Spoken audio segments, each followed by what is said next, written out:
So I'm going to talk about the MAP program. What is the MAP program? What's it about?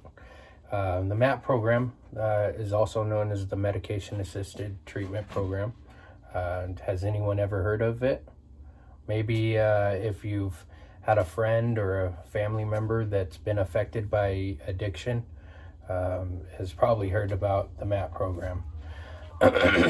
um, the MAP program deals with people that are trying to get off of the drugs and stay off of them. It assists in doing that.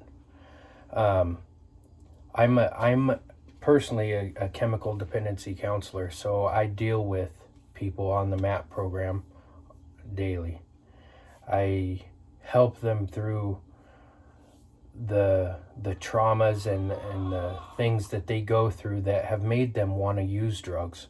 So doing that therapy and going through that process, along with the medications in the MAP program, I can help them sustain abstinence from drugs or any type of substance, I guess you would say. The medication assisted treatment program, it's the use of medications in a combination with counseling and behavioral therapies. It provides a holistic approach to treating substance use disorders. The research has showed that the combination of medication and therapy can successfully treat these types of substance use disorders. For some people, and not all people, the MAP program helps them sustain recovery, stay in that recovery process after they've made the choice to get on the MAP program or get into treatment. MAP is primarily used for treatment of opioids, such as heroin, prescription painkillers, and pretty much anything that contains opiates. The MAP program medications operate to normalize the brain, block the euphoric effects of opioids, and it also relieves the physiological cravings, and it normalizes the body functions without the negative effects of what would be had they been using the drugs still. So it takes your body and it tries to normalize things back to the way it was before they got on the drugs. There's 3 types of drugs that are used in the MAP program. The first one and the most used one is methadone. Methadone is an agonist, meaning that this medication, it binds to the opioid receptors in the body. It's the longest lasting in preventing withdrawal symptoms and suppressing cravings. So when someone would take the methadone, it would last longer before they would have to take another dose of the methadone. The second one, is the buprenorphine. It's a partial agonist.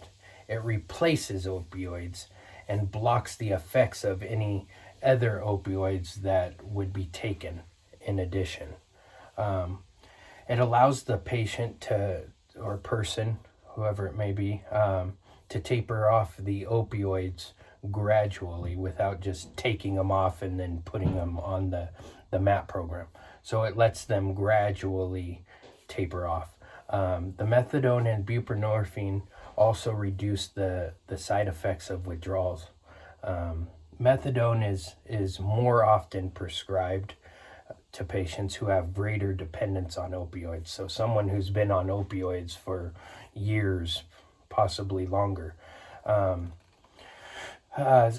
only people that can prescribe these are licensed clinicians that have to get a special certificate through the federal government.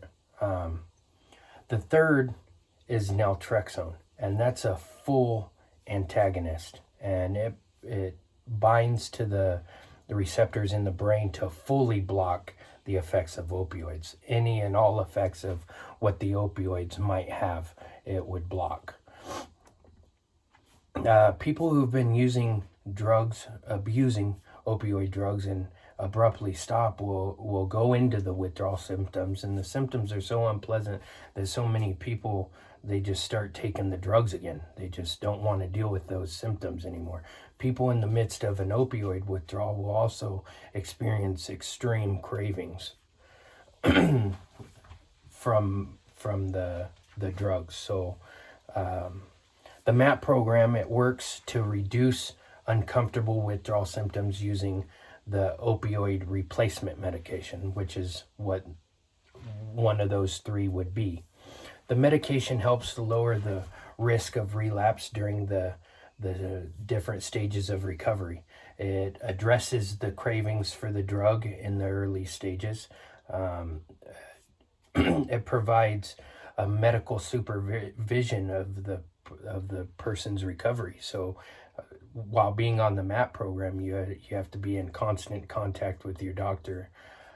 Supervision can be extremely helpful in addressing those triggers in potentially stressful situations that increase with the probability of relapse. The MAP program, in addition to the medications, it addressed the cravings and withdrawal. A comprehensive treatment approach is necessary. That being the therapy and counseling with the medications. It won't just work one or the other. You have to have them both to really get the full effects of the treatment. The MAP program, the positives for the MAP program, it reduces the rate of opioid use and fewer overdoses or related to opioids, the decreased criminal activity, the lower rate of infectious disease transmission, improved outcomes for babies born to mothers battling opioid addiction, and fewer symptoms of neonatal abstinence syndrome. So now that you know about the MAP program, do you think that it's beneficial to people? Do you think that it is something that should be used on people that are overcoming their addictions? The MAP program is something that has been going on for a long time. It just hasn't been as publicized as it has been recently because of the opioid epidemic. And so through that, the MAP program became established, and it has resonated amongst clinicians and physicians that are all for it. And so that's it.